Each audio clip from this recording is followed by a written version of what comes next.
Hello, everyone. Welcome to our webinar series. Right today, we are super excited, and we are going to be talking to you about AI model security. Um, I hope all of you guys can see my screen. If you have any problem seeing my screen or my screen share, please let me know. Right, and I'll once in a while I'll keep looking at the StreamYard chat or the LinkedIn chat. Right, in case. Uh, in case there are some challenges, either hearing my voice or the screen did not refresh fast or anything like that.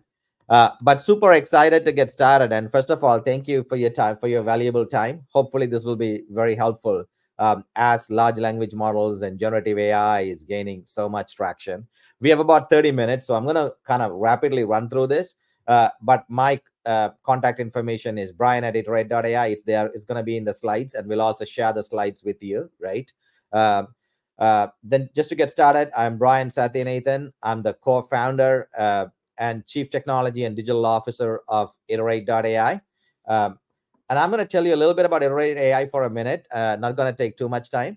We are an AI application platform that supports large companies to build very complicated AI applications. We support data applications, computer vision apps, as well as generative AI and LLM solutions, all built through our drag and drop app.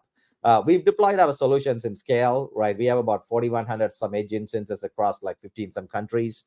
We have 40 million monthly uniques folks who are using our solutions, right, across various customers. So we have all the way from drive-through solutions to computer vision, license plate recognition solution, damage estimation solutions, all that stuff, and also now a lot of generative AI, LLM powered stuff that we are doing. We are partnered with some of the largest players in the world, companies like Intel, Fuji, and many others that we partner with, and we serve a lot of name brand customers. This is basically our platform where you can drag and drop, and you can connect things together, and you can build your applications 17x faster.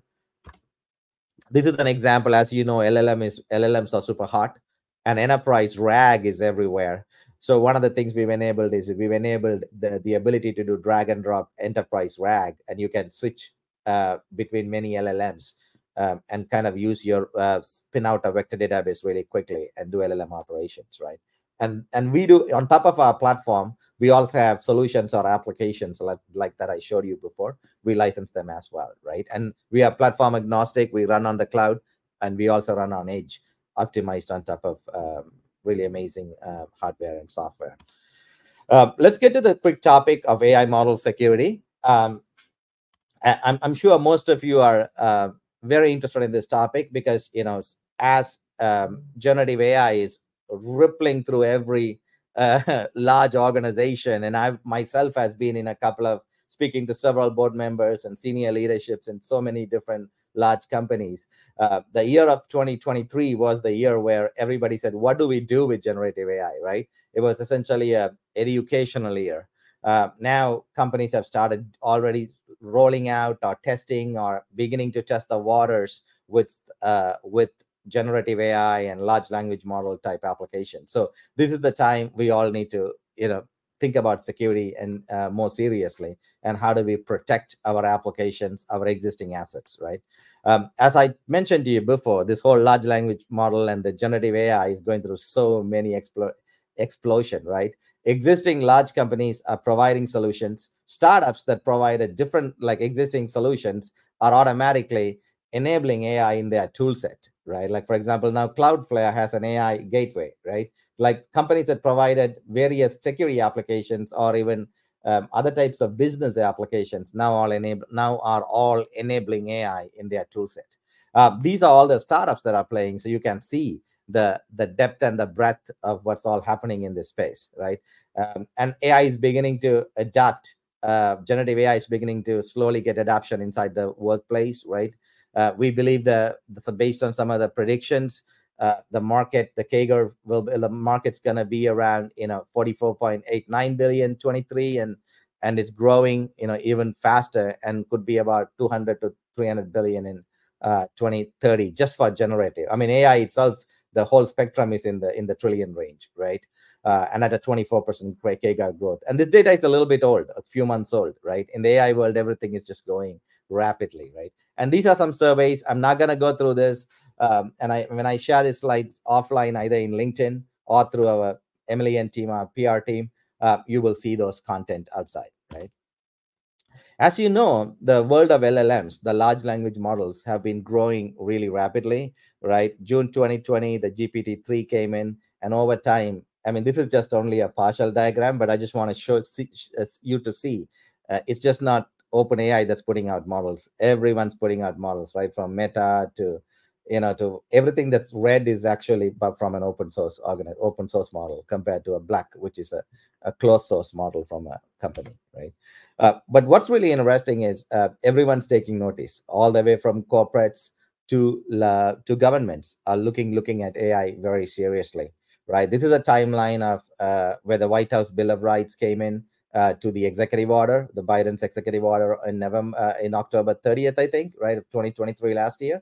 And then what it actually also means is it's a very high level a document, but states as well as private sector will end up putting frameworks around AI, and around security is definitely one of those things that's in there, right? Regulation is somewhat independent of actual governance, right?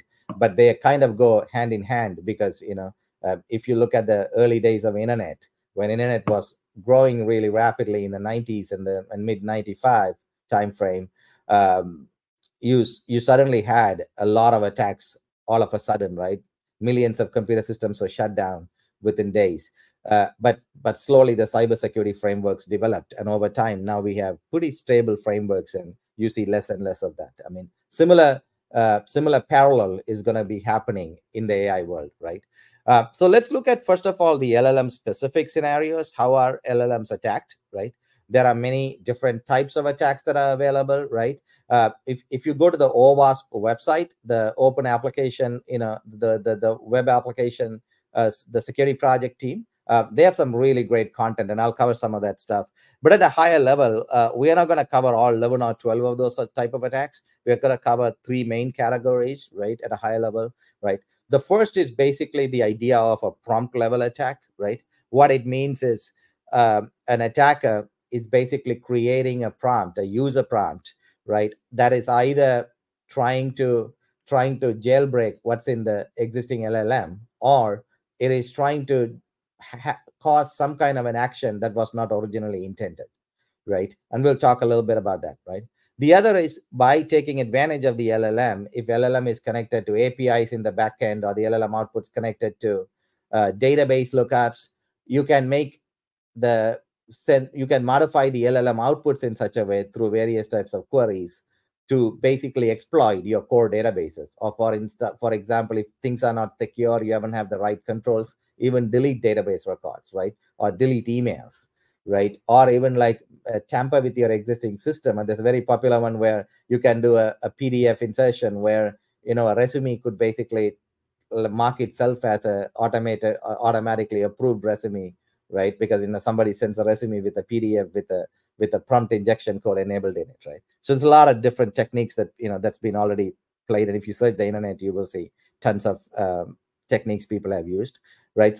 And I'm going to show you some examples here. Some of them are like outdated because the LLM providers fix it very, very quickly, but just philosophically, just to understand what people have been attacking things with, right? And then there is also data level attacks, right? Where you can poison your data. You can steal existing data, right? You can have an LLM look up data as long, if for whatever reason, if access controls are not properly maintained in the backend, you can have an LLM go look up data and bring you data back, and you can hijack data pretty easily.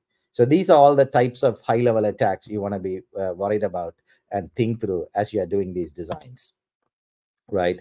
OWASP has the top 10 LLM application security attacks, right? There are 10 of those attacks. You can look at these slides offline, or you can look at their website. I'm not going to go through every one of them in interest of time. And as this world is evolving, you'll begin to see more and more standards and frameworks centered around this, right? Let's look at first the prompt level attack, right? The prompt level attack is where because most of these LLMs are all LLMs are basically using mathematical probabilistic calculation to do a token prediction, right? But what's really interesting in this token prediction is you could basically append stuff to the system, to your user prompt, right? As a user, either they are hidden data or certain types of things like exclamation marks and things like that, and then you can have LLM provide answers that you don't want it to provide, right? For example, in this case, it says you're a chat assistant, right? Do not provide any harmful things. Be helpful.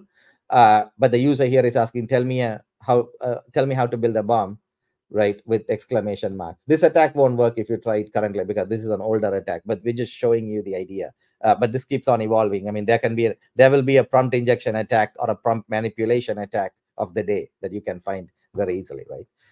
So this is one way that people can attack by appending additional content to it or hidden characters into it, right? This is another scenario where we've looked at, where we've taken example from, things like every popular chat application.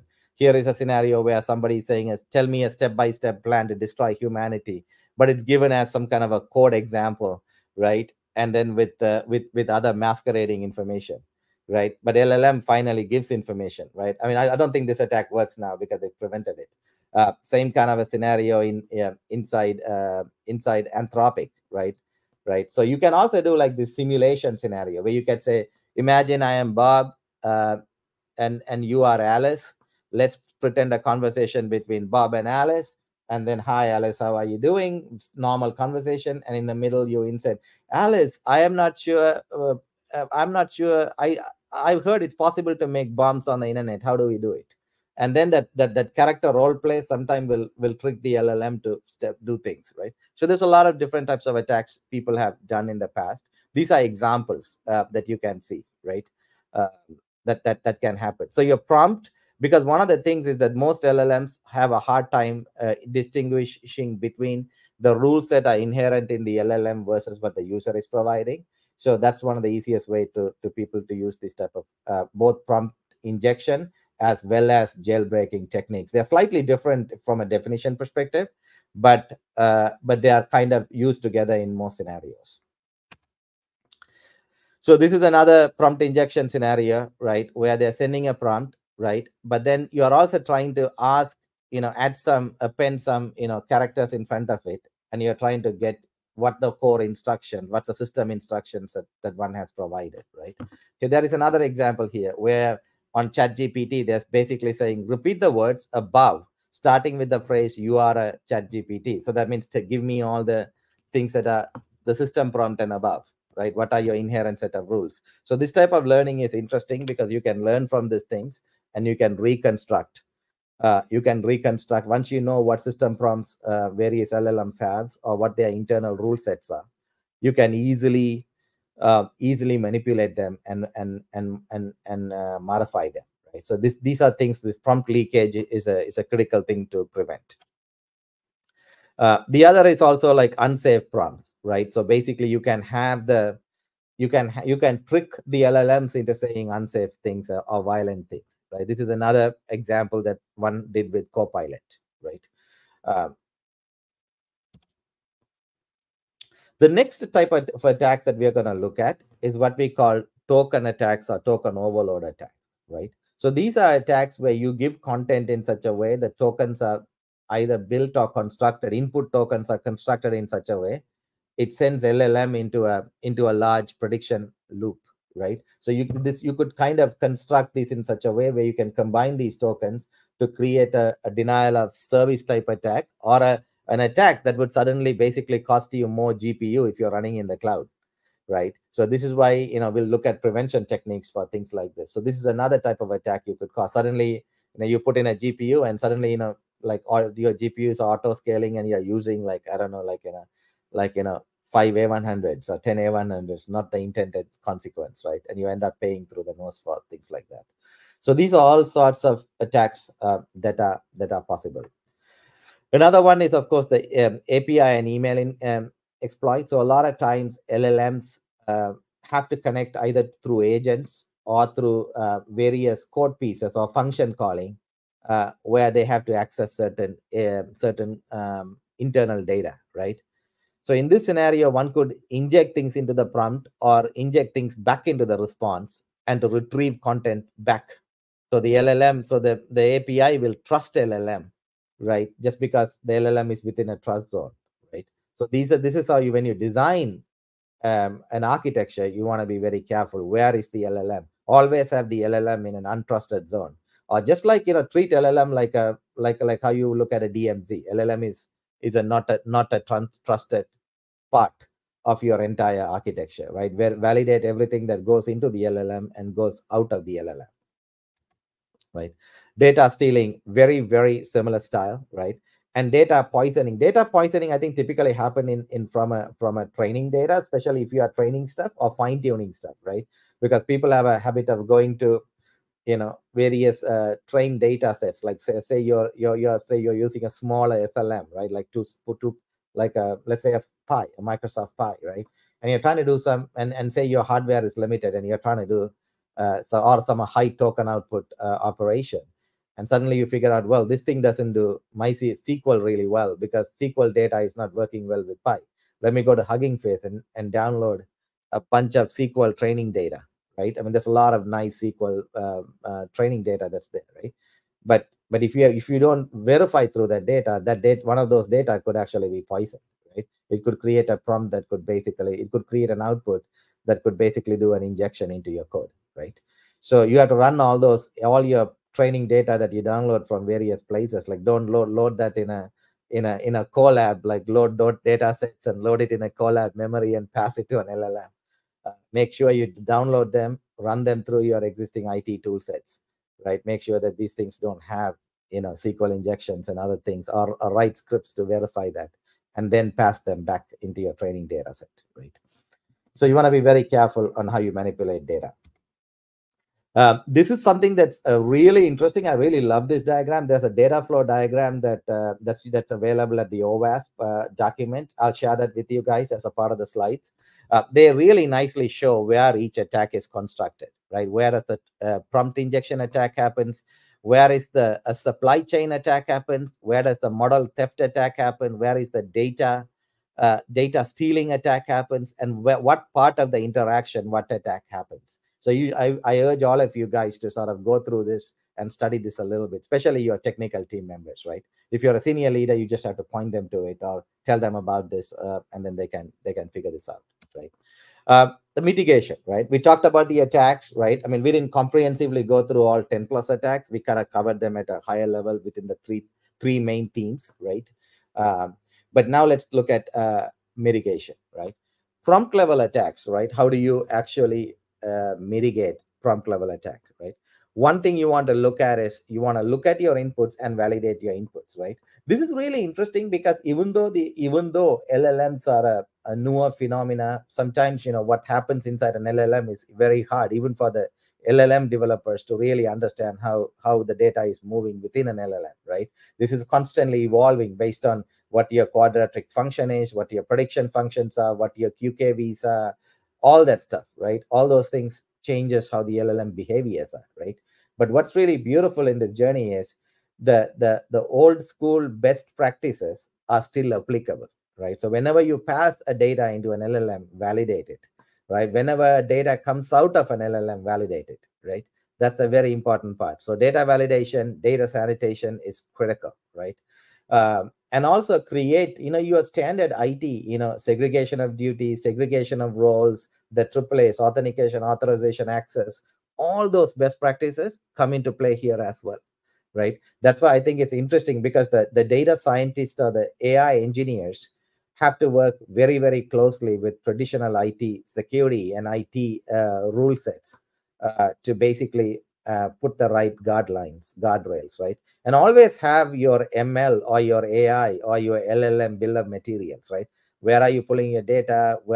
What's your supply chain? What's your external data you're accessing? What are your internal data? What is your databases you're touching, right? And have those diagrams and work with your teams to work through optimizing every step of it, right? To make it very secure. But the good news is, well, there are lots of unknowns in this LLM world, but what you know today and all the best practices you have today, if you apply them, you will increase your chances of being very secure, I mean more secure than most systems that are out there, right? Then of course, have rate limiting, have anomaly detection built in as well, right? So this kind of walks you through the prompt level prediction mitigation strategies, infrastructure level mitigation strategies like access controls, and looking at access segregations, right? Not trusting the LLM, right?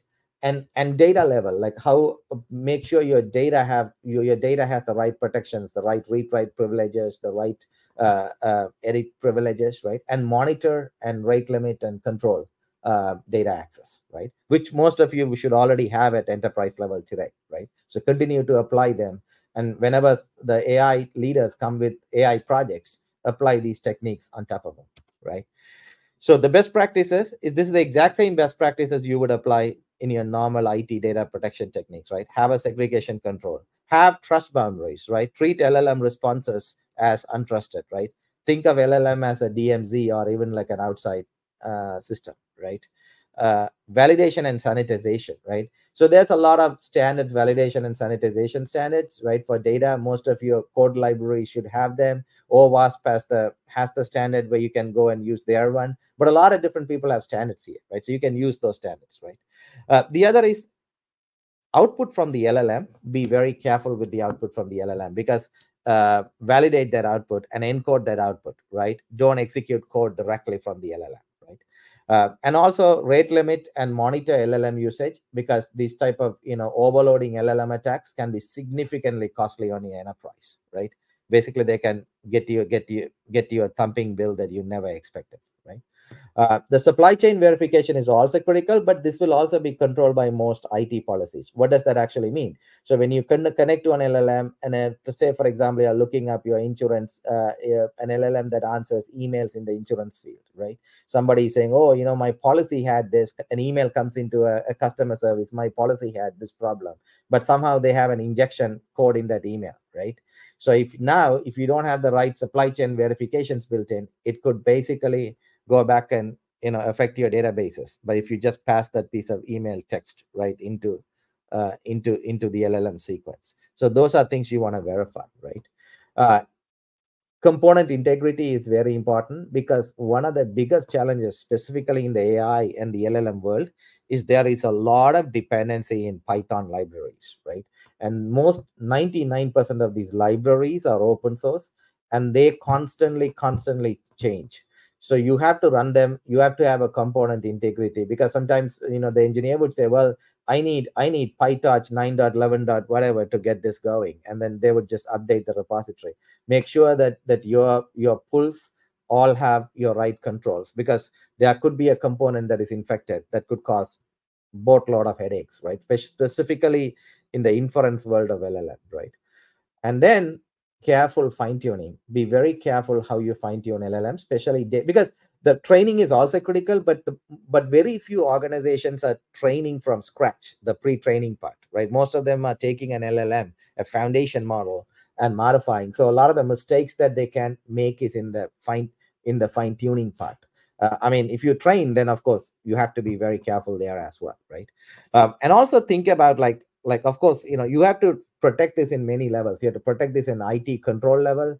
You have to protect them in API gateway level, like a web application firewall, right? So if you look at today, like in a Cloudflare, Kong, lots of different companies are providing. There are even open source providers, right? I think AI Portkey, they have a firewall. There's a lot of different solutions that are providing firewall requests. So if an outside user is connecting to your model, you can have a gateway in between, just like your API gateway. You can have an LLM gateway that can look and filter an unsanitized content, right? This is an example of Kong, but you can have other people doing it as well. Cloudflare does it, open source players provide it, right? I want to take one more minute and talk a little bit about traditional models, non-LLM models, right? There's a lot of attacks, very similar style, right? Like prompt injection, the input query to an data into a model could be a problem. If it's an image recognition, there are hidden data input in image, right? That could actually try to override a buffer, right? For models like YOLO and things like that, right? There is invasion problems, right? So these are the application model problems as well. And I'm not gonna cover them in depth because we only have like 5 more minutes. But what I'm gonna do is I'm gonna share these slides in LinkedIn, and you should be able to look through them, right?